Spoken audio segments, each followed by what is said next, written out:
Good evening, everybody. We welcome all of you to yet another podcast segment of the Rainmakers podcast.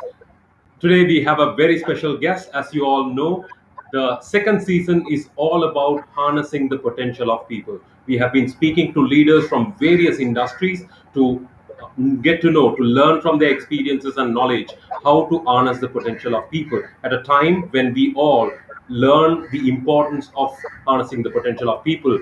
There is one more element that has come to light also. We all are working from home, and our wellness, our attitudes, how we think has become to the forefront of how we should take care of our wellness also. Today, we have somebody who has seen the highs of highs of the consulting industry, of the high flying industry, where stress is an absolute norm, and now has gone on to help leaders harness the power of their whole mind and body. Welcome, Stefan. Thank you very much for being here. Yes. Good evening, everybody, and thanks, Yoga and Dona, for inviting me. It's a Thank pleasure you for very me to much. be here this evening, and I will do my best to give you some value during this hour podcast. Fantastic. Thank you very much. And all of us always know now Dona is no more stranger to the podcast. She's the co-host. She's a success trainer, a lawyer, a lecturer, and an entrepreneur. Thank you very much, Dona, as always, for joining us and enriching the experience. Dona, Thank you I think very that much. is Yes. It's a pleasure as always. fantastic. Thank you. Thank you very much. Shall we now dig deep and learn more about what is a holistic state of mind and how we can take care of our wellness? Donna? Of course. Thank you very much, Yoga, for the beautiful introduction that you gave to Stefan.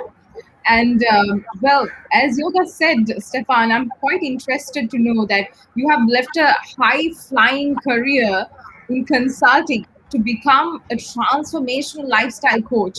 So, can you take us through your journey of transformation for everyone to know how it works, and maybe you could inspire so many viewers?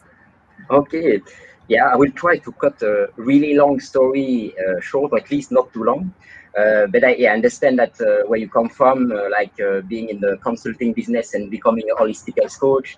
To introduce my story, I like taking the analogy of a talk in Stanford University from Steve Jobs, who said that sometime in life you don't know how to connect the dots forward; you can only connect them backwards. And I remember he said that he has done calligraphy, that he was fired from Apple at one point, and then he came back having his story with Pixar. He meditated, and I would like to say, if you had told me 10 years ago, Stephane, you will be a holistic transformation coach, I would tell you, oh, I don't think you are talking about the same person. And it's really different things that I have done in my life that started connecting in the last 10 years. And I will start with one of the turning points. That I'm basically an engineer with a business post degree, industrial engineer. So really the rational side of the brain, mathematics, science, and all of that was kind of my area of expertise for many years. And when I moved, the first turning point of my life that I think is important to mention, it's I moved to Malaysia in 2004. So I'm Belgian. I was 29 years old at that point. And when my wife and I decided to move to Malaysia, I will not enter too much in the detail of the reason there, but and this started kind of opening me to a new cultures, new way of living. And for example, I started to be exposed to philosophies of Asia, like Buddhism, Taoism. I started practicing yoga. I would never have done that in Belgium because now I think it's coming. Most of the Western world is doing yoga now in the last 10, 15 years. But like at that point, it was not really something that, with the stereotypes that it's not for men and all of that. I started being curious about it, and it kind of started opening my mind on there is a connection between the body and mind. Like I was fit because I was running for many years and playing football and all of that, but I was also rigid in my mind. And starting doing yoga, I was noticing that when I was moving my body in the different posture movements, it was helping my mind to be more relaxed. So that's one element that already started kind of deconstructing my mindset and my view of life. Then I did Neuro Linguistic Programming. I don't know if you know Yeah. what it is. So I did a Mm-hmm. certification of that, and that also kind of opened my mind on some of the limiting beliefs that were guiding my action and my behavior, and deconstructing them. Some of the fear that I had. That's another element. Another one is I was ashing. I don't know if you know what it is in your countries. It's running in the jungle, and it's like you Oh, have what we call an air. It's a person with paper moving in the front, and then you need to find back your way. And okay. for me, running was always something competitive when I was young. And Mm. starting running in the jungle behind the papers, and being more running for the sake of enjoying the movement and being in nature, started also helping me seeing running not only for something to compete for or to be the fastest, but to also seeing it as a way to connect with yourself and nature. Right. Um, Another element that I think is important, and I will tell you more after that, maybe on explaining the transformation from what I was in terms of my business life and my life today. It's my specialty of expertise in the business world is Lean and Six Sigma, Lean manufacturing, Lean management. I don't know if some of you have heard what it is, but what I Yes. was doing is studying the business in a holistic point of view to understand the silo between departments, to improve the communication, to improve the flow and value inside the business. Right. And I was spending my day of kind of removing that silos and questioning the root cause of things.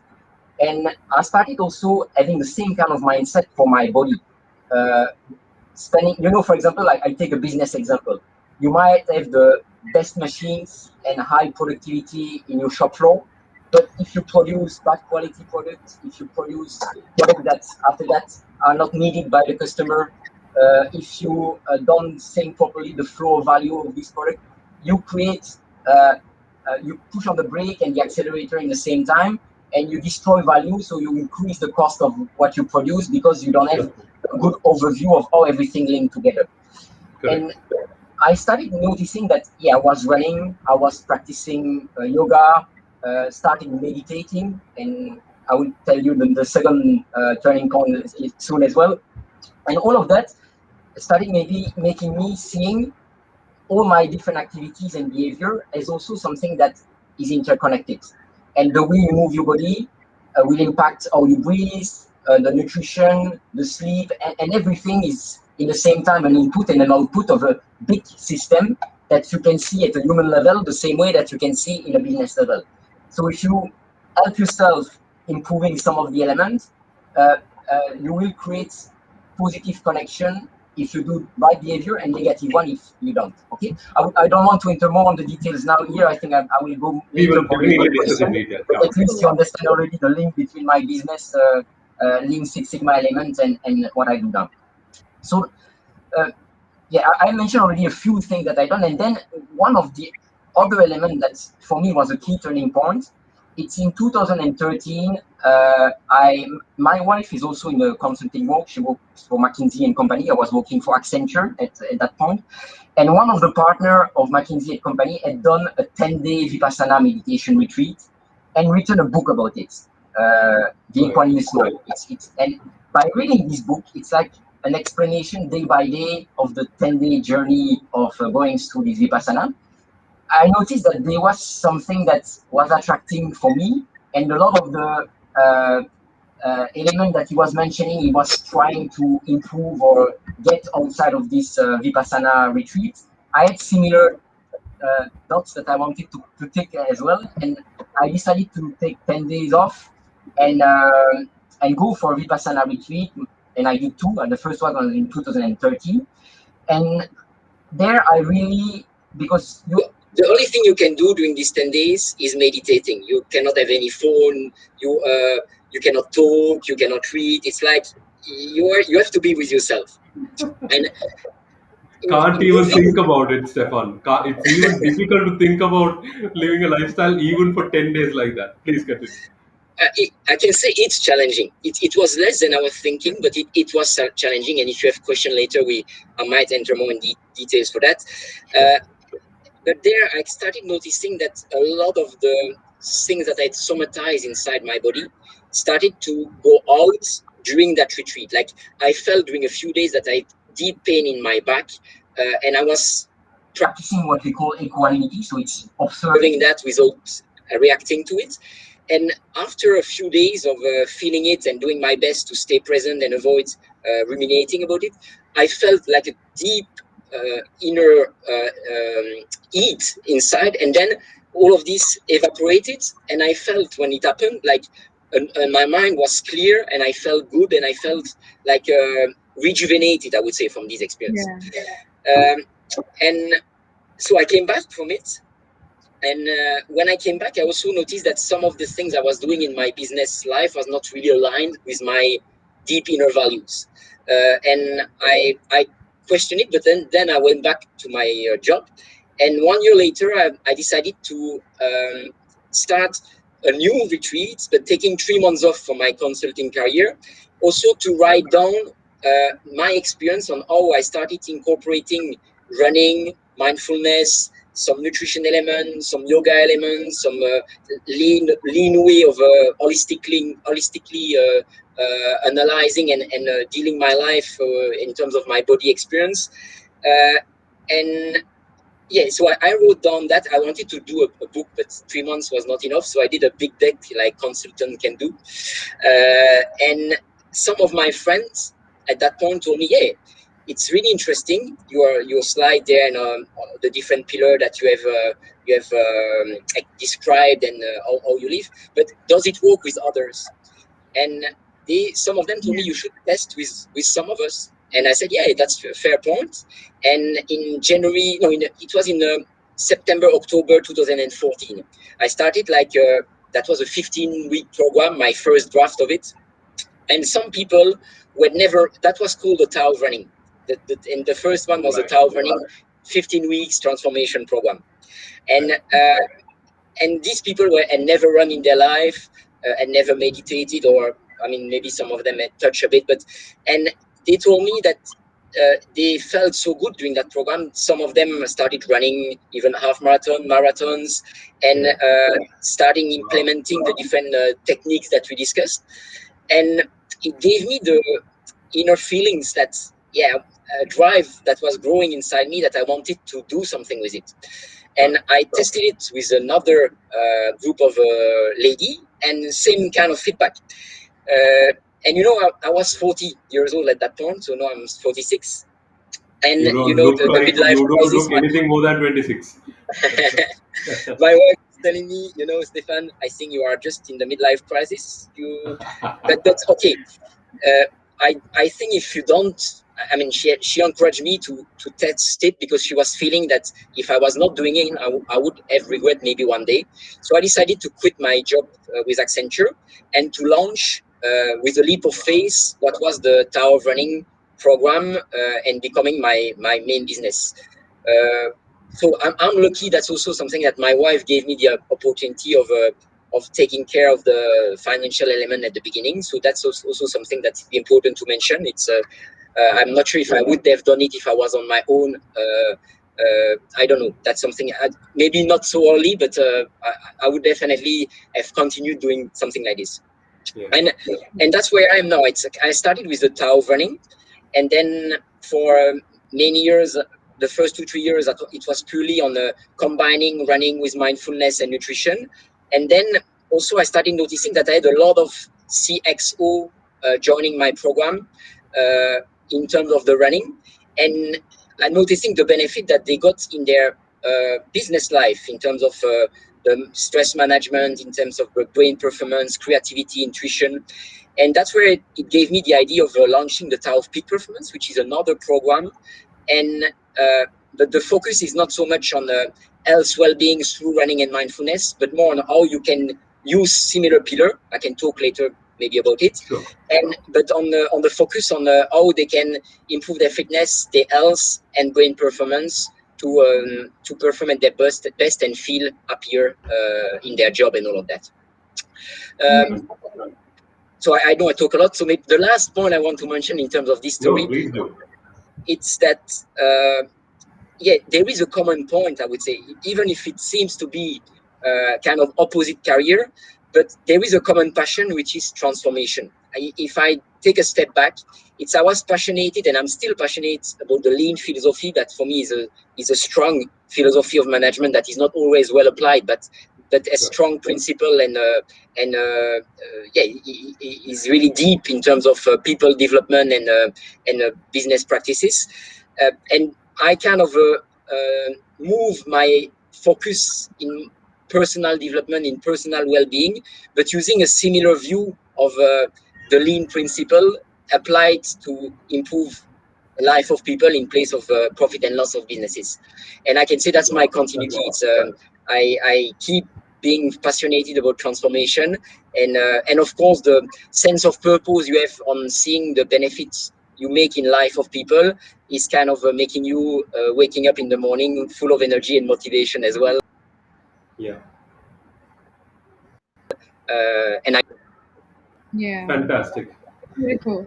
I think there are so many things I personally took from you. Like you've done a lot in order to come into that transformation of yourself. Like from practicing yoga to meditating for like having mobile silence for about 10 days, and there's so much to learn from you. And also, I'm sure like we can discuss about it a little bit more in detail. And I think you already inspired me, and I got many tips as to what I should be doing while I'm also in my process of transformation. So, Yoga, up to you to take the next question. Yeah, thank you very much, Stefan. That was beautiful. That was a beautiful story. It gives, I think, you focused on what you wanted and what you're aligned to at an age that you could help others also, which was fantastic. And you have now transformed so many people, which is amazing. Wish you more power and more luck. My question uh, comes from a place of your organization. Your program is called Tao Running or Tao Lifestyle. You touched upon saying how Tao was um, uh, the reason behind the name. So how would you explain it, Stefan? that's a really good question.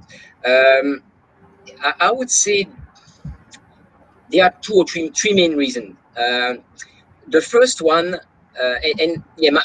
my branding is Tao Lifestyle. Now it started with the Tao Running, but now it's Tao Lifestyle. And my main program are Tao Running and Tao Peak Performance. So that's just to clarify that.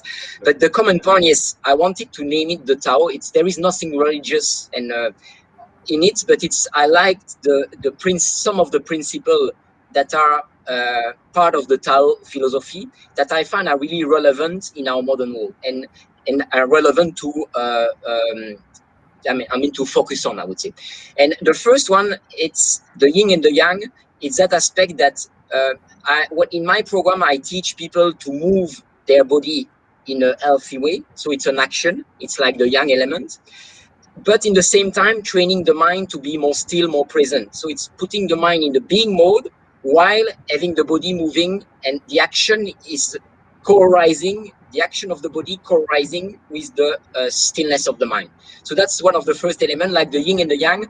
In our modern world, we kind of the view of the world is often black or white, but in the end it's nothing is either black or white. And I think we make a lot of issue in our modern world because we are trying to put things in the cell of the black side or the white side in place of seeing that in the end they coexist. Like you don't have day without night, you don't have woman without man, and if you cannot separate them. So that's the first one.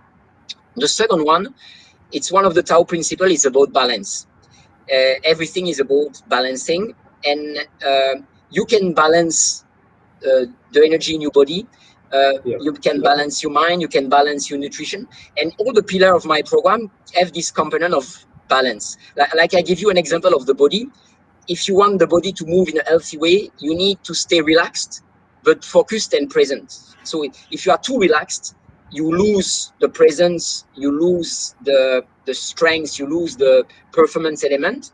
If you are too tensed, you generate stress and you create potential issue in the long term, at least if you do it for too long periods and injuries and all that. So you see, having this balance in the body, I will not enter more in the details for the others, but each of the pillar of my program comprehend that element of balance. So that's the second element. And the third one is linked to my lean element that I was mentioning earlier, that everything is interconnected.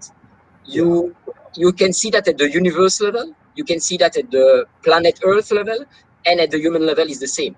I take an example now with the planet level. If we do pollution, maybe in factories in Asia, it might create some problem in the North Pole with the foundation, the ice melting issues. So I just give a high level example, but that's Very kind of true. representing this interconnection between things. And that's why I wanted to call this program and this approach the Tao Running, Tao Lifestyle, Tao of Peak Performance. Fabulous. Very good answer, Stefan. Very good reasoning behind naming the company and the program like that, which is beautiful. One thing I really liked is you talk a lot about running, and for a person when we somebody who has not run for a long time or overweight comes and joins your program, I'm happy to know that you will not be pushing them too hard to run a marathon, because you will say no, let's focus on balance. I was very happy to hear that. Fantastic. Yeah, and I think I have a small question, like because you were Yes. talking about the balance, especially. I would just like to ask your opinion of or what you would suggest for a person who would want emotional balance, because we know that our human life, we rotate around good things and bad things, right? So Mhm. we tend to be extremely happy when we have accomplishments in life and we reach higher places, whereas we tend to be extremely sad when we hit failure or something bad happens to us. Like, can you give us like some tips as to how do we maintain this emotional balance to not really reach any of these extremes? Anything Oh, that you would? that can be a big question. I will do my best to make it short. Um, the first element I would like to mention, it's there also the physical energy, the mental energy, the emotional energy, the spiritual energy are all interconnected. Sometimes emotional problem might come from lack of moving the body or moving the body in a wrong way. Can be lack of exposure to nature, can be too much time spent behind a screen, a sleep quality issue or quantity issue. And sometimes, again, the root cause of the emotional problem can be find really, like I was mentioning, the melt of the ice in the North Pole can be far away. The root cause of that can be far away. And sometimes it's by balancing different areas of your life that you will notice, hey, I start feeling now emotionally more stable, and that helps. That's the first one I would like to mention. The second one is, I would take it as a mind training. It's what we call the equanimity. And that's what you learn, for example, in Vipassana. It's to stay more neutral, whatever happens to you in life. So, life is like a roller coaster. You have ups and downs. And when you are on the upside, you are overexcited. When you're on the downside, you are over ruminating. Very And true. partial part of that is we are lots caught in the pain and pleasure vicious circle. Yeah. And that's definitely something in the duality, or I would say, of life. It's important to manage your pleasure and reducing your pain. But Yeah. one element, it's not always, it's going out of that loop and and connect with your body. For example, when you meditate, you train yourself to be present with these ups and downs, and teaching yourself to not react to that and stay stable and as neutral as you can. And when you do that regularly, you generate, it becomes a skills that in the end you manage better the ups and downs of life. So that's the two main way of dealing with it I would do. Does it answer your question? Yes, of course. Thank you very much, Stefan. I mean, I think that itself, yoga, we can have a separate podcast to That's true. cover that topic because it's very, very deep, and I think that itself is like, I'm sure you added some value to our viewers. Well, my next question, of course, is about like the tagline of your program is about fit body, sharp mind, and happy soul. Yeah. What is your philosophy behind it? Oh, yeah. Um, I would say, yeah. I take the fit body. It's the body element, body pillar of my training and approach. Sharp mind, and I would even say fit body and healthy body. I need to shorten the tagline, so I put fit, but for me, fitness and health are not necessarily together. So that's also something we might talk later. It's fitness doesn't mean health, and a lot of people confund that. But a fit and healthy body is important. Uh, Sharp and balanced mind is important. And my view is when you have a good balance in your body and mind, you create a alignment between, I would say, our three brains. You might be aware of that or not, but we have a brain here that most of the people know, the cranial brain. Then we have a brain in the heart, and we have a brain in the gut, and there are really neurons in them. And when you align that, and you have heard about the heart feelings, the heart feelings, the gut feelings, Okay. Yeah.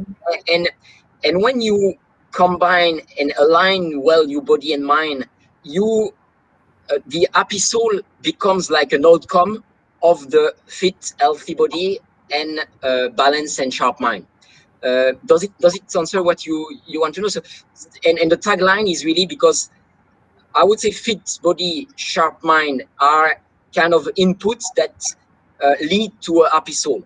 And when you have a happy soul, it means that your action in life are aligned with your deep inner feelings. You kind of align what you do with what you feel and what you are, and then your soul is happy.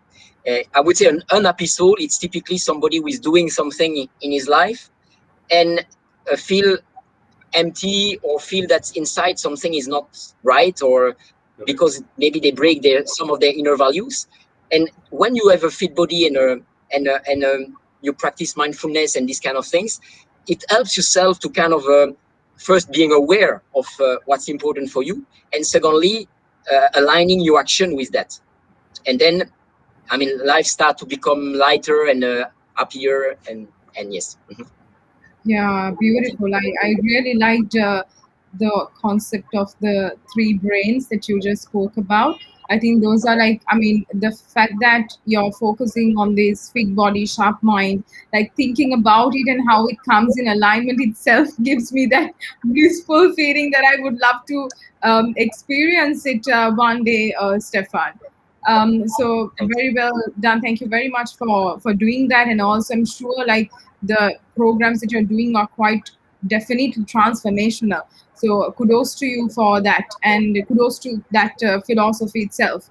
Yoga. Yes. Stefan, I think we have now covered a few areas as to what made you turn around from being a very busy professional to somebody who now teaches balance. And then you have talked to us about how a fit body and a sharp mind creates a happy soul, and why the Tao lifestyle and the Tao principles inspire you.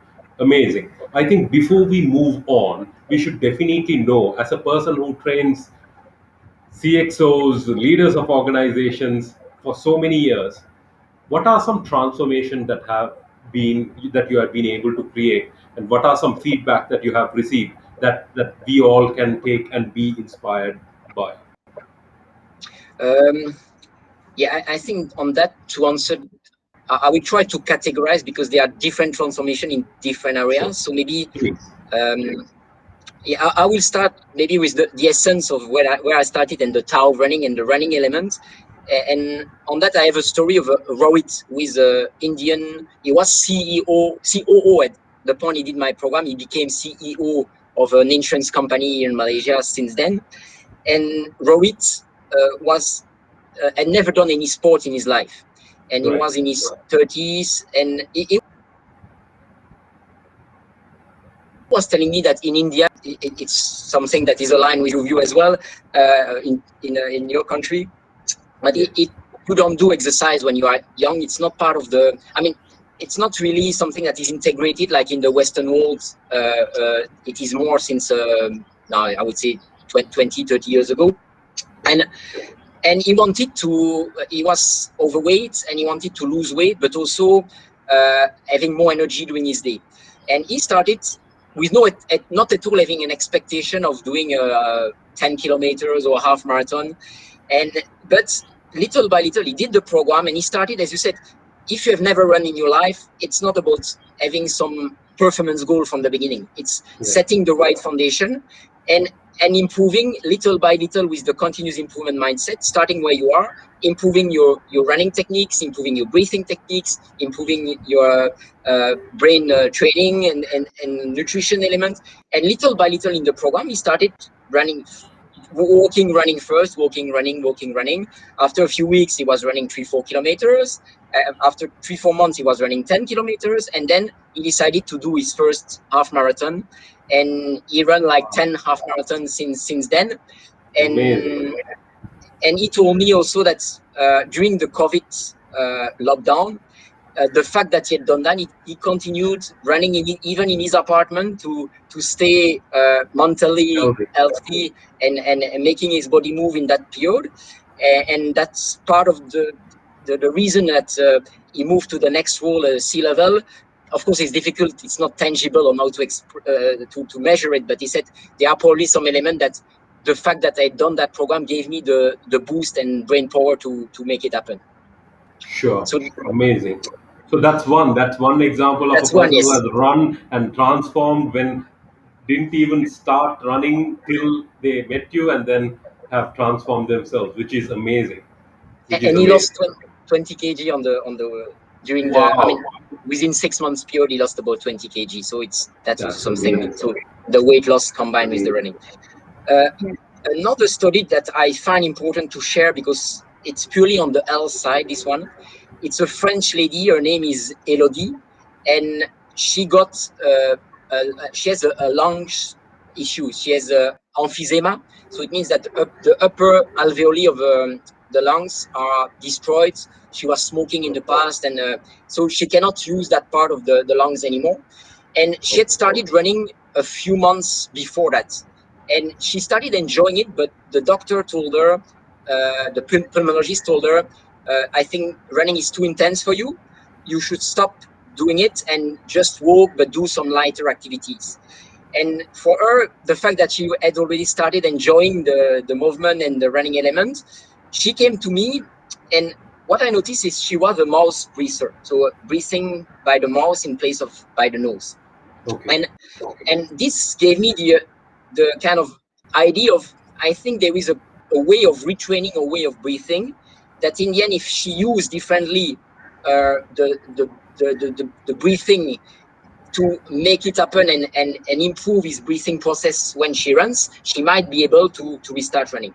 And that's what we did. We had up and down. This was a one-on-one program with her.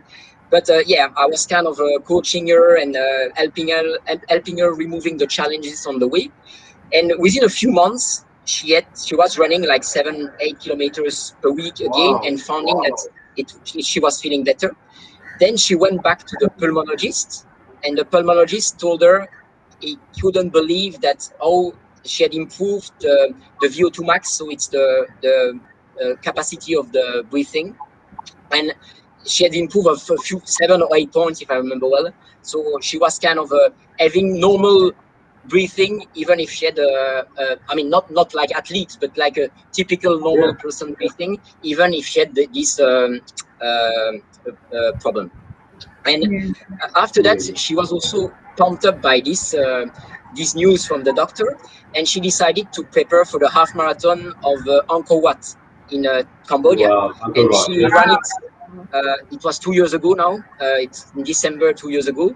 She ran that half marathon, and she was so proud of herself, knowing from where she was She coming should from. And be. yes, Wow. so And I think you should be proud of yourself for helping her reach there. Of course. Absolutely amazing. Yeah. I Fantastic. mean, it definitely motivate you to continue in that direction. Definitely, yeah. Correct. Correct. Exactly. Exactly.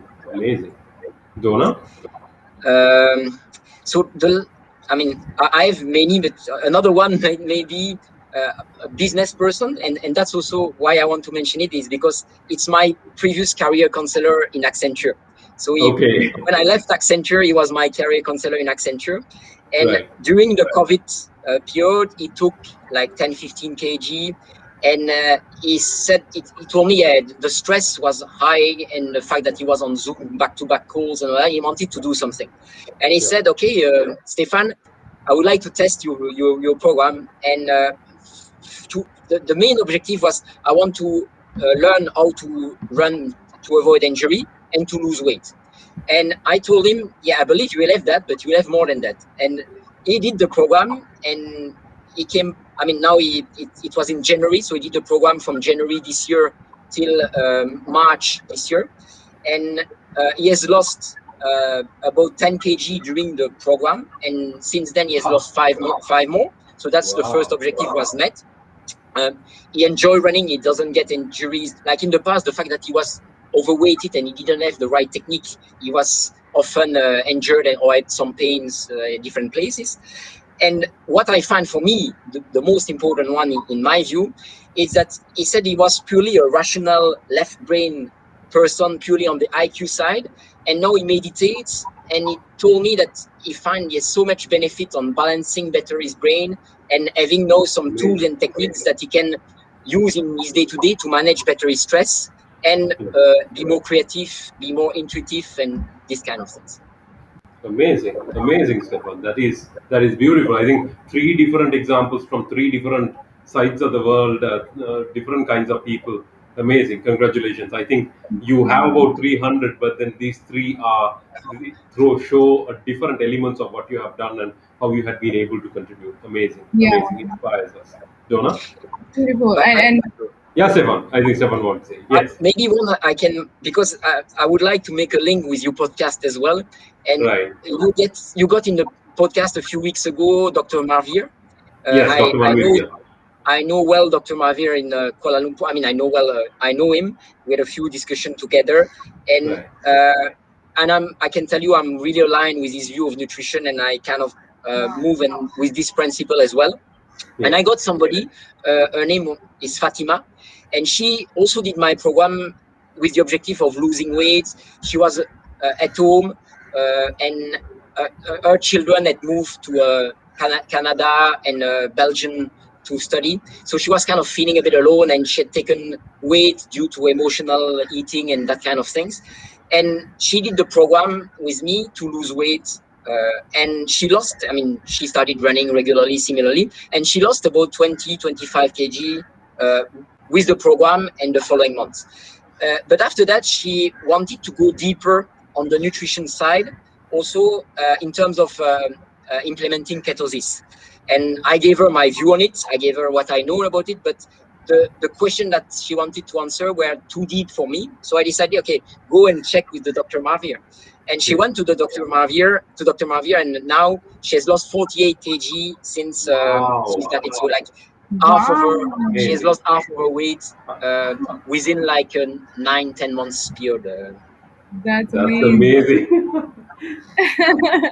So amazing transformations, Stefan. We are very, very proud of you, and also we are wishing you all the best to do more to the world, because I mean, definitely the world needs people like you to really take out the bad which we already see. Um, well, moving on to the next question. I'll keep it very, very brief because I think we have approximately like about 20 minutes for the podcast left. What does heart mind coherence mean, and how could it be achieved? On that,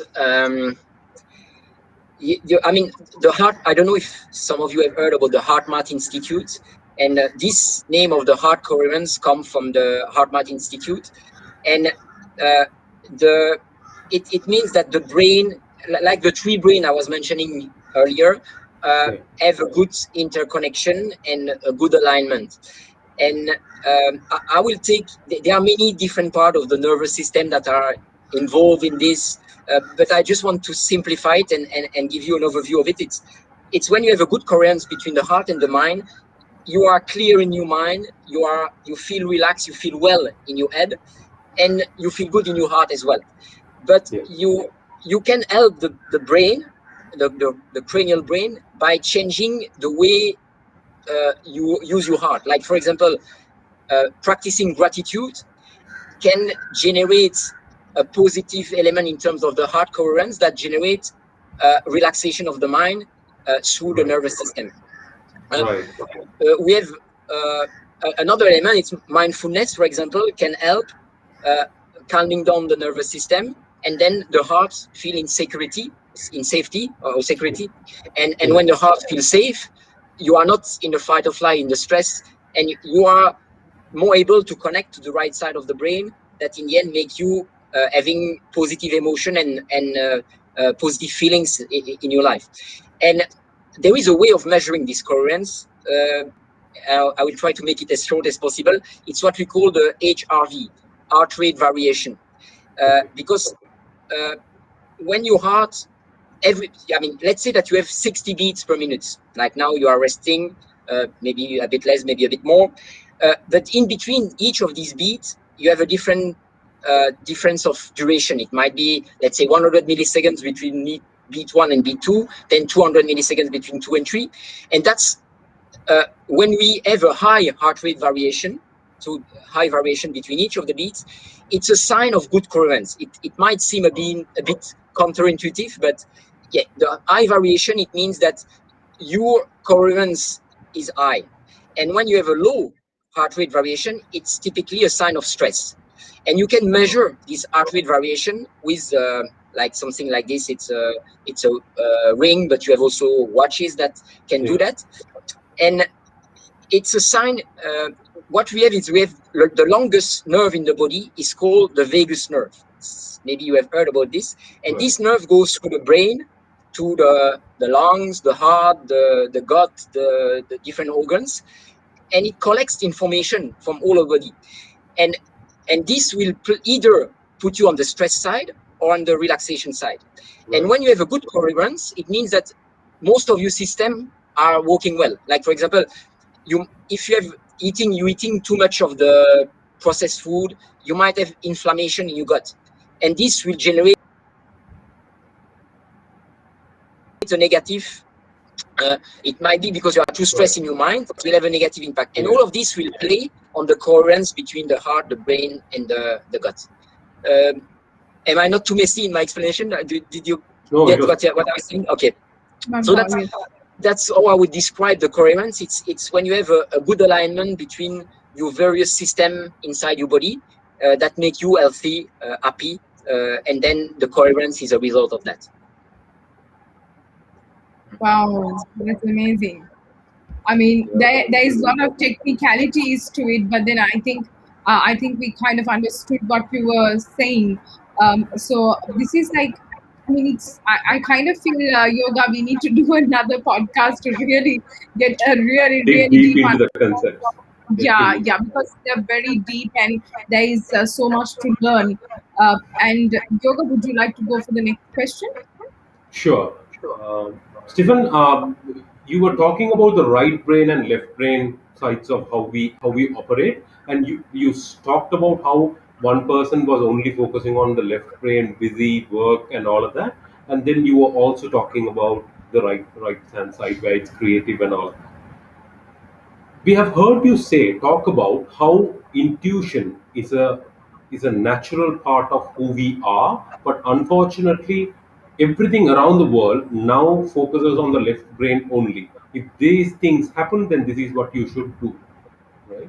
But what is the importance of intuition in a person's leadership, in lifestyle, and so on and so forth? Yes, that's a really good question. Um, I will start this answer by the yin and the yang again.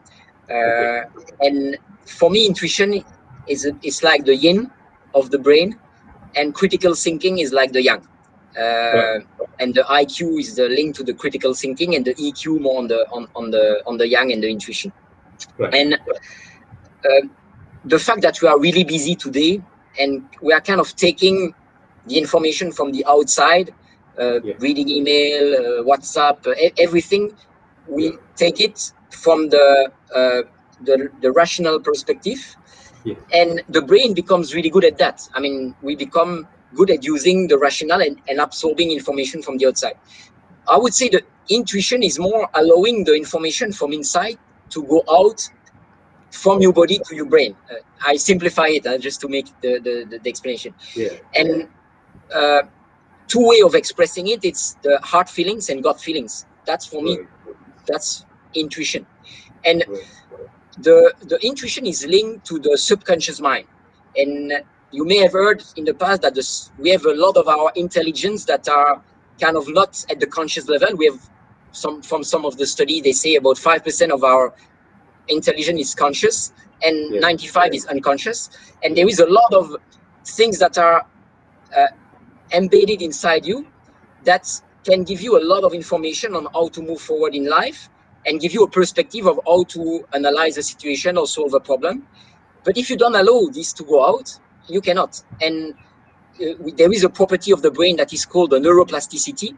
So it means that you become good at what you do regularly. So if you only use the left side of the brain and the thinking mind, you are not able anymore to, it's not that you cannot, it's just that you have lost this ability like a skill. If you go, you know that doing weightlifting will help you to increase your volume of muscle, but you know intellectually, but you don't practice the exercise, you don't grow your muscle. And intuition, I would say, is a bit similar. It's a skill, and there is a lot of potentially important information that your intuition will give you. And that's why it's important for leaders to develop that as well. And I would say it's increasingly important now because AI, artificial intelligence, will do more and more of the data analysis, data-driven work on the left brain. And on the other side, we need more and more skills on the creativity, human connection, and human soft skills that are important. And that's, you can only develop them when you know first your body. And when you know better your body, it's easier for you to also being able to know the others and give importance to the others and that kind of things. And the World Economic Forum just sent a list recently of what would be the 10 skills, most important skills for job in 2025. And we can see that the purely IQ skills are only two. And they are more and more, they are growing like three that are purely EQ. So like in terms of resilience, creativity, and these kind of things. And then there is a mix. And what I call a whole brain, it's when you are able to use your brain. And it's not saying that intuition is good and rational thinking is not. It's both are important. But to give a good perspective in problem solving and in different decision you want to take in life, it's by combining the perspective of the rational thinking with the perspective of your intuition that you can make probably a more whole decision that make you see things that the rational mind alone will not see, or that the intuition mind alone will not see as well. Does it answer your question? Perfect. Yoga? Okay. Absolutely fantastic. Absolutely fantastic. Yeah. Dona? And I do have many questions running in my head about intuition, but I'm also worried about the time factor. So let me straight away move on to the next question, and provided if we have time, I would go for the questions running in my mind. My next question is, Stephane, that is, how to reprocess our external logical thinking to internal intuition based decision making. I think it's quite linked to what we just discussed now. And I would not say reprocessing, because by saying reprocessing, we are kind of saying, yeah, the rational left brain thinking is bad and we need to do the intuition. And I don't want, that's not the message that I want to vehicle. I think both are important. It's more how to combine, how to make sure that the brain is able to access the information from both of the source, the body side and the rational thinking side.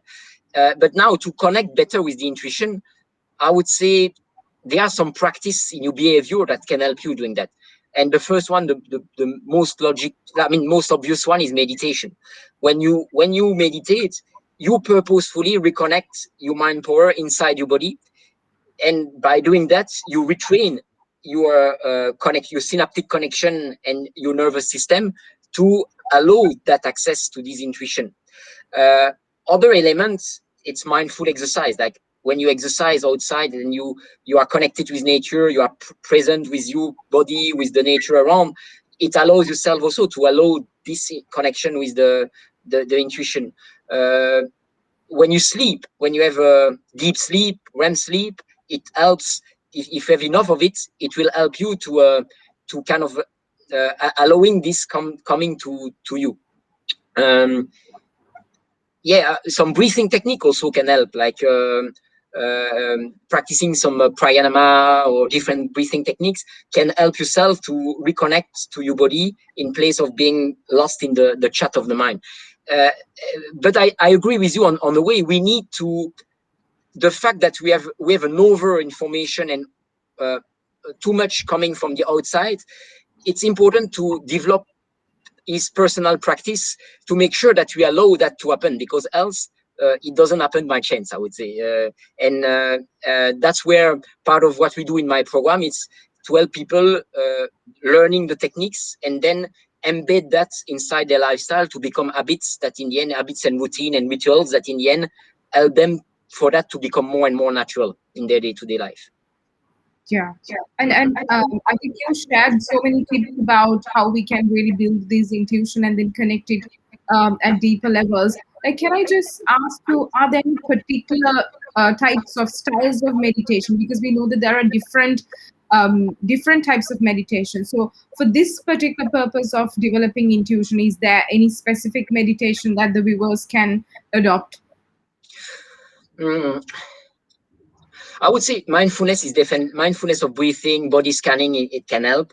One thing that I would add to it, it's being clear of the intention we have. Because when the brain know the intention it has, you will more easily generate what we call the synchronicity that will allow your intuition to move you in the direction that your intuition is interested to go. So if you are kind of visualizing and using your brain to know in what kind of direction you want to move in life, this will probably, and you are open to receive the message from your body, you will probably see synchronicities happening more regularly in your life that tell you, oh, maybe that person can help you on that, or maybe, oh, that's a sign that I should do that.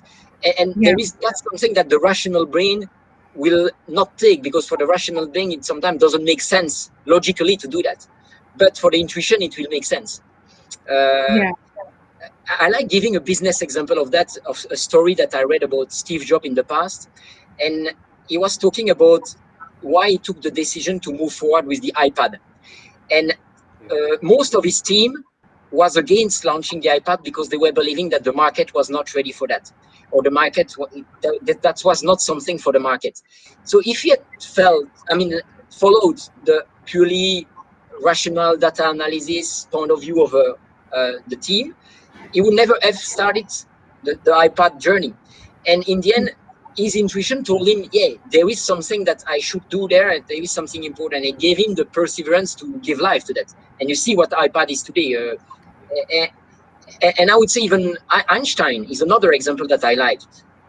Talking about the relativity. When I read the biography of Einstein, one element was that he understood some element intuitively in terms of the relativity. And then he used his rational mind and mathematical skills and the support of his wife and other people to create a concept and kind of make the formula to explain what he understood intuitively. So you see, and that's, I don't say that intuition will always, you can be also, sometimes you might be misguided by your intuition as well.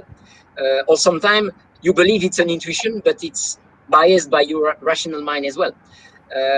And some people believe that the rational is the only valid way of thinking, but they are not aware that in the end, their rational mind is biased by their limiting beliefs. And you will never go out of the box of what your limiting beliefs make you believe. Yeah. And that's why I sometimes I say rational thinking is important, but sometimes it's also good to go out of this box that we have created and that we are conditioned and to stay in, to open new direction in life as well. Sure. Thank you very much, Stephane. I think that that's a lot of useful information out there, especially like this intuition is something that most of these leaders that we see, the super achievers that we call as, has really used in their decision making. So definitely, it's so vital for any person to learn the technique of improving it within ourselves. So thank you for all that information. Yoga, good to have you Welcome. back. Yes, Stefan, will we be able to conclude? We saw that the Navy breathing technique could help. Would you guide us through so that we can do it together with you and learn that art with you? Okay. Which one do you want me to? The Any Navy special box, or? the Navy box breathing technique. Yeah, I like this one. The box breathing in the end, and it's a lot aligned with the pranayama breathing technique. There is a lot of it. And why I like the box breathing, and it's a technique that is used by the Navy SEAL to manage stress and go out of a difficult situation. Right. And first of all, I like it because it's quite visual. The name box breathing, Yeah. you can imagine it, and it helps you reminding about it. And Right. imagine a box; it can be a square or it can be a rectangle. Sorry. Right. And each of the side of, let's say, a square is one step of the process of breathing. So let's say that the left side is inhalation. So you inhale, then the top you hold, then you exhale, then you hold. So inhale, Oh. hold, exhale, hold. So you see, you can Okay. draw a square by doing that. And Right. the part of the nervous system that is linked to relaxation is linked to the exhalation and the hold of the breath. So that's why when you are typically in stress, the inhale will connect you to the stress part of the nervous system, and the hold and exhale will connect you to the relaxation part. So overall, you will help your nervous system to go in the relaxation side because you give more of the relaxing time than the stress time. But of course, you need to breathe. So you cannot only in the process. So let's say that now, and I can say you can play a lot with it. You can increase the duration, but let's say that you start with 4 or 5 seconds. So Right. what you do, and I encourage you to inhale by the nose because there are a lot of potential benefits and studies proving that nasal breathing is better. We don't have the time to talk about that today, but yeah, Yeah. you start, you inhale for 4 seconds, let's say. You hold, and you exhale by the mouth or the nose. You hold, inhale, hold, exhale, hold. You understand the process, right? Yeah. And Beautiful. so you do that for 2-3 minutes. So like let's say 5 to 10 cycle of this. And if you want to even go further, you can increase the duration of the old process. So this way you help yourself to even go deeper. You can also add some victorious breath or ujjayi breathing. It's a you constrict a bit your throat, and when you exhale, Right. for example, you and again, that's give another component that help you connect to the relaxation part of your nervous system.